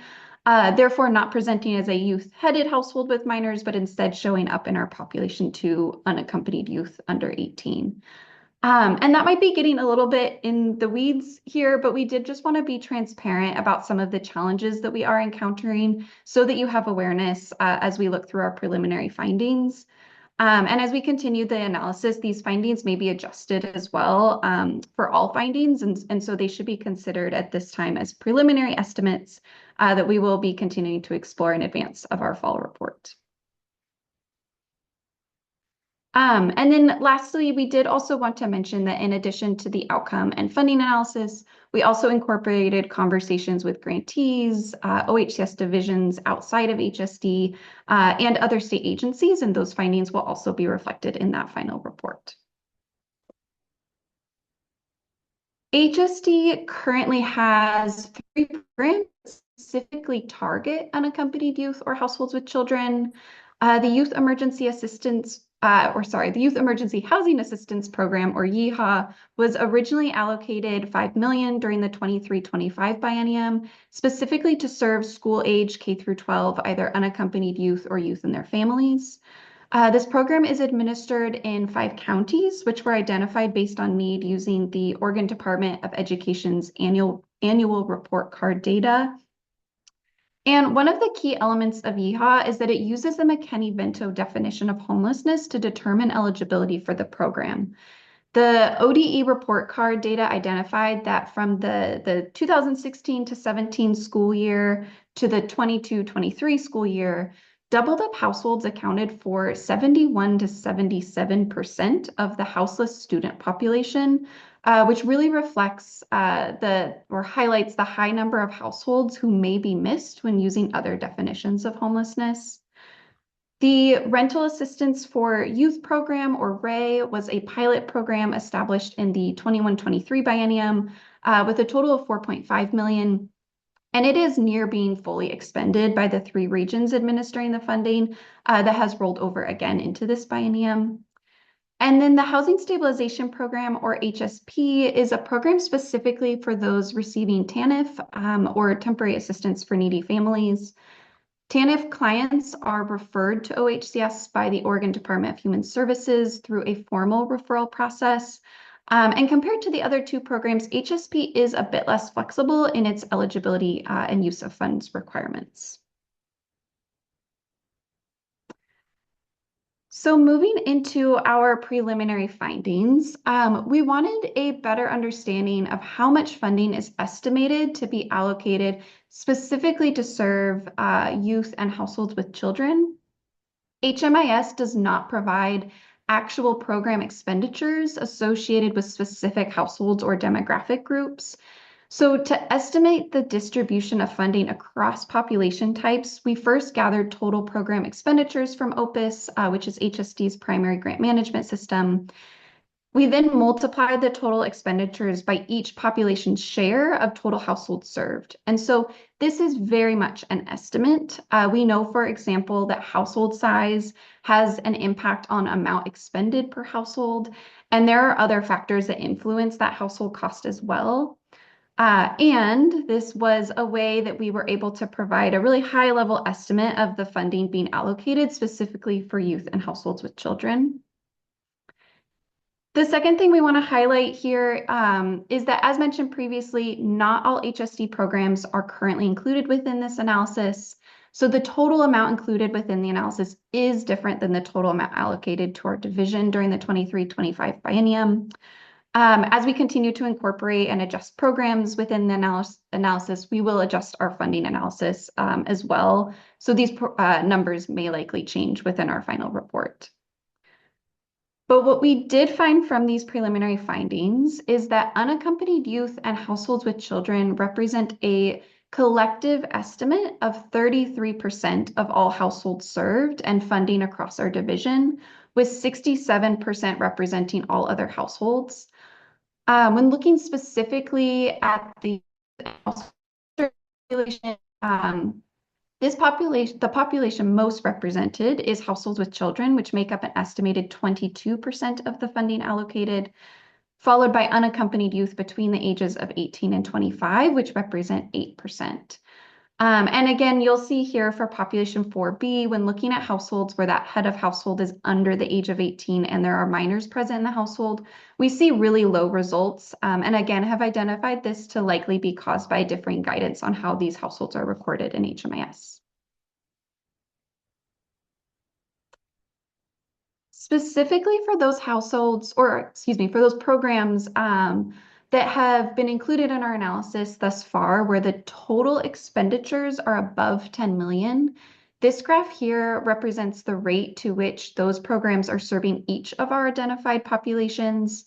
One of the key takeaways that we are seeing is that 56% of the households served by the Oregon Eviction Diversion and Prevention Program, or ORDAP, are either unaccompanied youth or households with children, with the majority being households with children regardless of the age of parents, as reflected in the green bar there.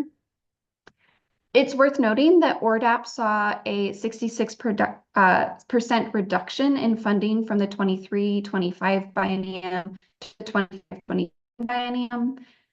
Within our research, we also found that parents who experienced homelessness as children were 37 percentage points more likely to experience persistent homelessness in adulthood, really highlighting the importance of mitigating the experience of homelessness for children due to this, as well as many other long-term impacts. We also know that prevention is a cost-effective intervention. HSD recently conducted a cost analysis in response to 2 budget notes from the 2025 long session, which we presented to Council earlier this year. And within those reports, we found that for the 23-25 biennium, ORDAP had an average cost per household of just under $5,000. For housing-focused shelter, the average cost per bed was found to be $31,000. And OHCS is in the process of conducting a cost analysis project for rehousing now as well. But this aligns with findings from across the country on the cost effectiveness of prevention from a funding and efficiency perspective, as well as the human impacts to experiencing homelessness, which may be avoided through preventative services. And then one last thing we wanted to mention is, again, just offering a reminder that this is looking at data from the 23-25 biennium. So, for example, the long-term rental assistance program was at that time only being administered in the continuums of care initially named in Executive Order 2302, which had a specific focus on unsheltered homelessness.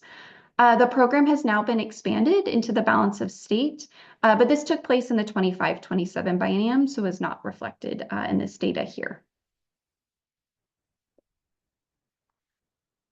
Taking a look at all programs that we have been able to include within the analysis at this point, what we found is that several programs that are not specifically targeted for unaccompanied youth and households with children are serving a large percentage of households within those populations. So, for example, the Oregon Rehousing Initiative, the State Homeless Assistance Program, ORDAP, as we just discussed, and the Home Tenant-Based Assistance Program are all above average on the breakdown of households served who fall within one of the 4 population types of unaccompanied youth and households with children, compared to other households served within the programs.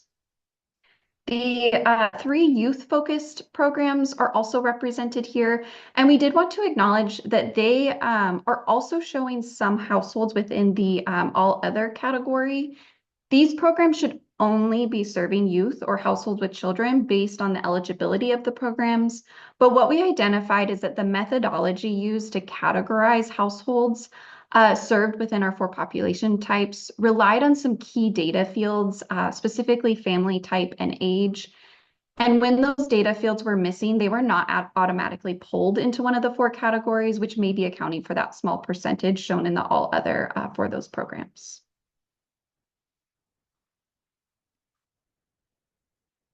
We found that the preliminary data around how long a household continues to experience homelessness once they enter a program, and data on the percentage of people who exit homelessness programs into permanent housing destinations broadly backs up some of the assumptions that we had based on national research about youth populations, namely that families more often exit to permanent housing destinations than transitional age youth on their own.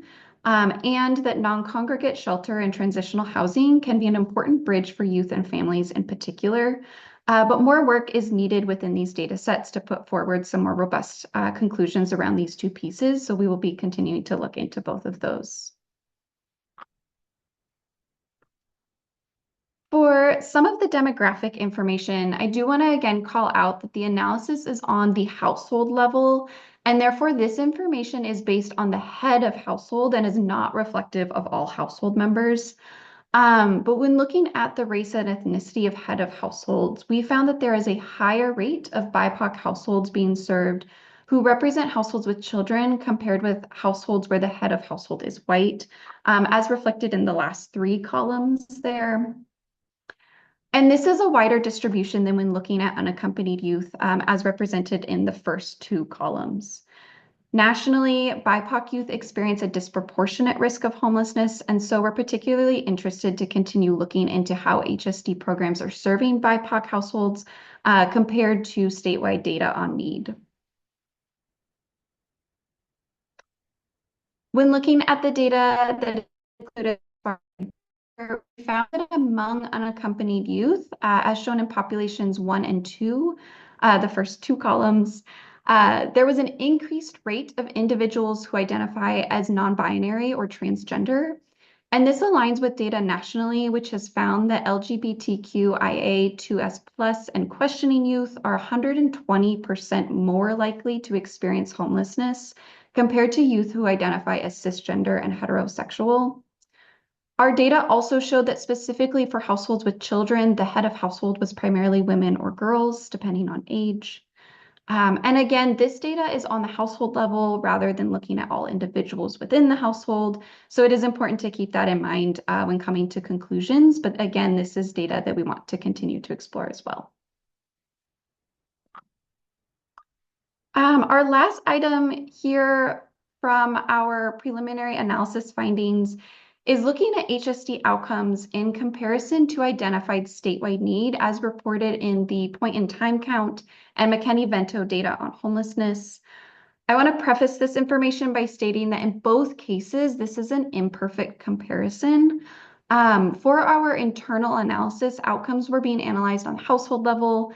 Comparatively, Pitt and McKinney-Vento data is on the individual level, making comparison and drawing conclusions from that comparison very challenging.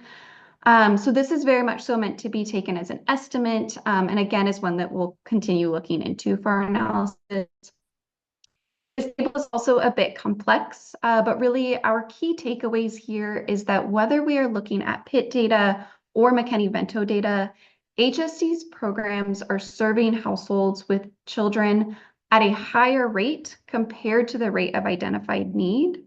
However, unaccompanied youth are being served by HSD programs at a lower rate than how they are showing up in statewide data. PIC count data is also known to significantly undercount the prevalence of homelessness among unaccompanied youth and households with children, including those who are doubled up that we mentioned earlier from the ODE report card data.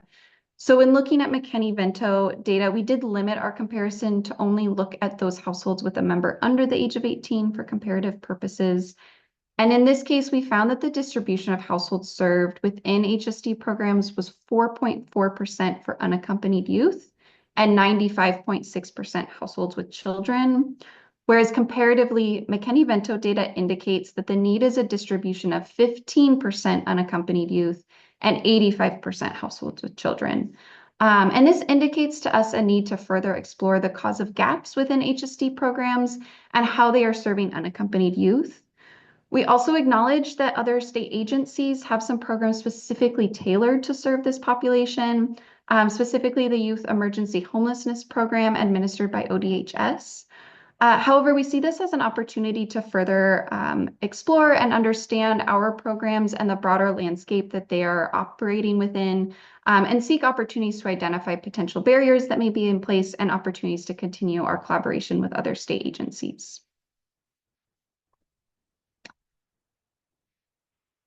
As mentioned previously, we have been in conversation with other state agencies to better understand program availability across the enterprise. A few key takeaways from those conversations have included that for many, there is limited dedicated or targeted funding that is specific to unaccompanied youth or households with children. But when able, flexibility within other programs has allowed for effective service delivery. The barriers seen within programs typically differ for unaccompanied youth compared to households with children. And this is something that we're interested to continue learning more about.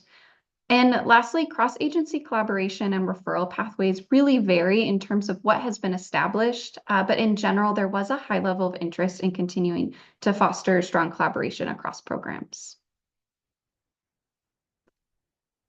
And so in summary, there are a few key takeaways from our analysis that we wanted to share here today. One is that McKinney-Vento data better captures the need across the state for youth under 18 and households with children. The definition of homelessness used for McKinney-Vento is more inclusive of the experience of many households within these populations, and therefore programs that allow for this definition to determine eligibility may be able to reach more of these households. Secondly, an adequate service array of programs is also important that include both short-term and longer-term options to address the unique needs of individual households. While this may be true for all households, in our research, we found that particularly among youth and families, there is a lot of variance in needs from household to household. Some may need limited support to stabilize, and transitional housing can be particularly beneficial for some unaccompanied youth, but longer term and wraparound supports can also be helpful for some households. So having accessible options is important. As we're seeing within the preliminary data, HSD programs are serving youth and households with children, but not all programs are specifically designed to meet the unique needs of those populations. And having those programs that are specifically tailored is an important piece of our service landscape. Next, eviction prevention is a critical intervention and one that was found to serve many households with children when looking at preliminary outcomes of the ORDAP program, as we discussed earlier. We are also continuing to try to connect with our counterparts in Seattle to better understand the impacts of the school year eviction moratorium that has been put in place for households with children in school or those employed by schools. And then as we are looking ahead to the next biennium, we recognize that we are in a challenging and budget-constrained environment. When specifically thinking about the ORDAP program, as a result of the reduction in funding for the 25-27 biennium, this disproportionately impacts youth and families. And we recognize this may continue to be felt in the 27-29 biennium. And then uncertainty of youth-focused program funding in the 27-29 biennium could result in further reductions and impacts for this population as well. As next steps, in addition to continuing our analysis of findings and incorporate missing programs, we are also moving forward with engagement with households with lived experience of homelessness or housing instability. We are in the process of coordinating with partners and the peer company who will be supporting this work and bringing their expertise in trauma-informed engagement. And what we learn from this process will inform our final report, which is expected in the fall of 2026. So that concludes our presentation. I really appreciate your time, and Liz and I are happy to answer any questions if time allows. Thank you. Wonderful. Thank you. Council, reflections, questions, thoughts, conjectures? Councilor Mia. So as a person that is actually experienced homelessness during the time raising my children and using services such as McKinney-Vento and whatnot, I just want to appreciate the work and the support that gives. My youngest daughter graduated high school this year, and we've had 6 years of stable housing, and she's going to college. My next in line up also experienced houselessness for years and years before I met her, and has had 6 years of stable housing and is going to college and working and thriving. So housing is huge for these groups, and these programs are very important. It bothers me that there's so many areas where you're not able to really capture. I understand what the parameters are, and I know you're doing the best that you can, but it just really, it's tough. It's tough because there's a lot of folks that get missed, a lot of kids that get missed in this in these services, and obviously money and counts and things like that are important. And I like to hear the collaboration amongst the agencies. I feel like that is one area that we can continue to work on, and is crucial for success in these programs, is the agencies working together to see where this agency or that grant can cover the gaps for these kiddos, because there are just too many kids couch surfing and not able to form relationships and do productive things with unstable housing. So really appreciate the work that you've done here, and it works when we work it. Thank you so much. Thank you, Council Member, for sharing your expertise and experience. Council Member Nickelberry Rogers.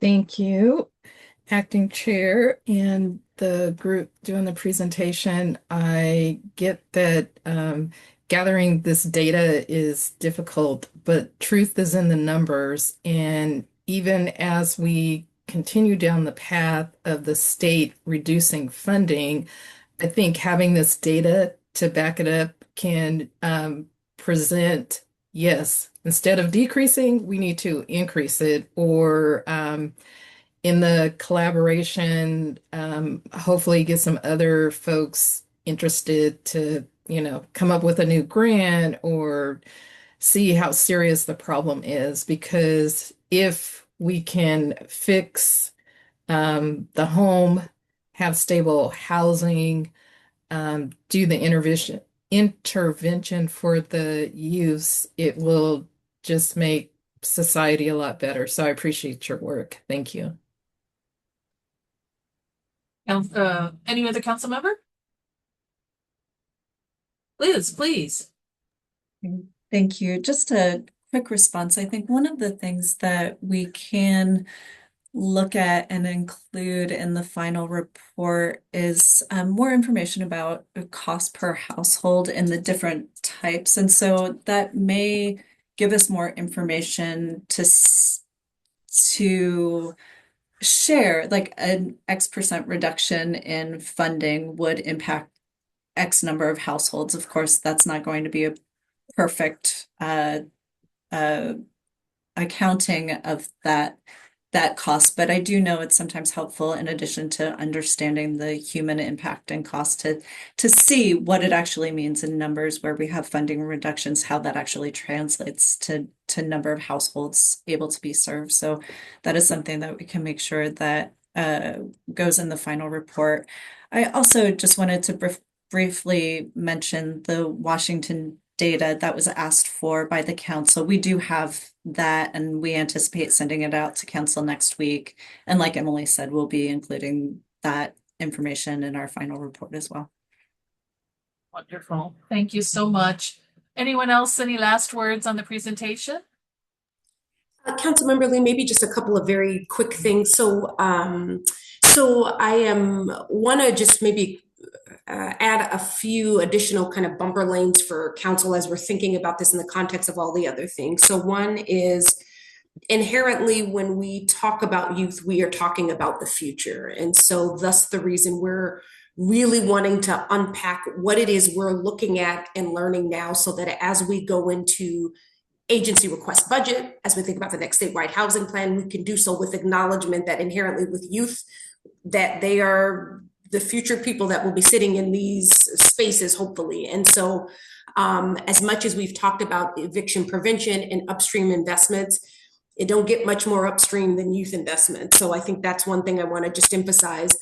The other is this work is happening, both the looking back of increased investments that we got specifically with youth and families in mind, at the same time that the federal resources, particularly the continuum of care dollars, are going through an evolution. So there's an element here in terms of reliability of resources that communities relied on, and sort of the rules and the rules of the road that go along with those resources.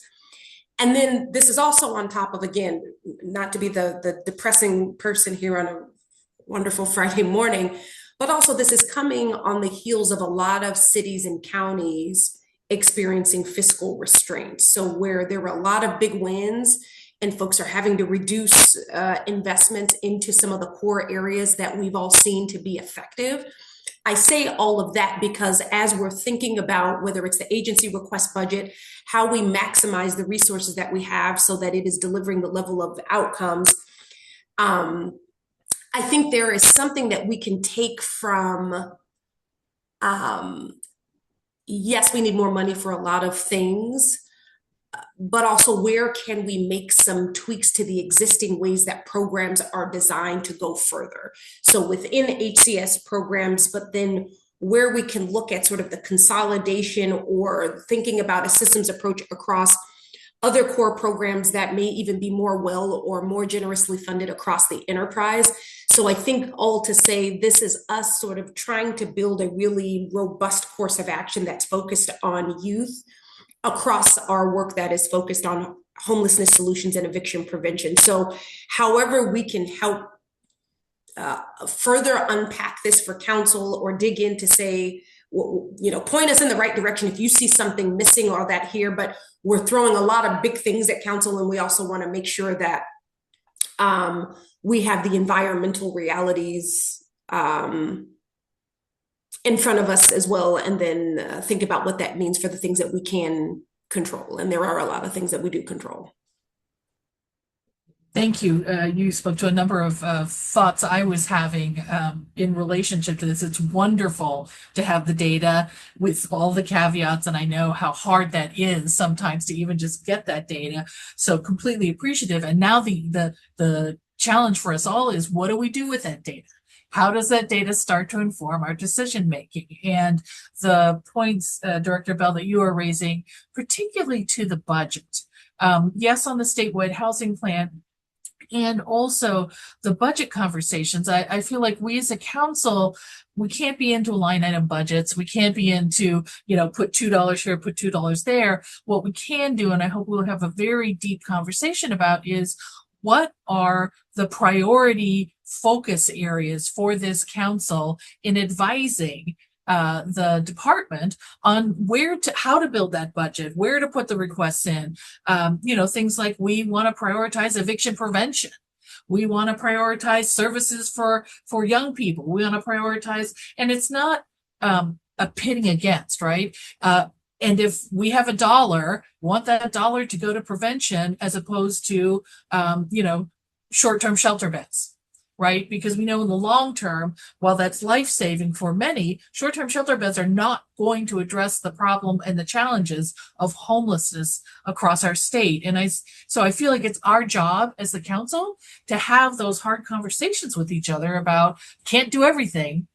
What are the priorities that then gives you and staff some framework in which to make the considerations about specific budget packages or requests, which in some ways we should not be involved with. That is your expertise. So really looking forward to, I feel like I'll run us to close. I really feel like this meeting has been so helpful and so important in sharing a lot of information. And yes, at times it feels overwhelming and at times we may get things wrong. It's all a part of building our muscle to actually be in the right relationship as council to staff and to the organization to be able to give that advice of prioritization, focus, and then staff takes it and runs with it. So I just want to thank everyone for the meeting today, for all the moments where people took risks. It's wonderful, and I am so happy to be a part of this group of wonderful people. And with that, I will close the meeting, the August meeting for the Housing and Community Services and our Housing Stability Council. Thanks, everybody. Have a fantastic weekend.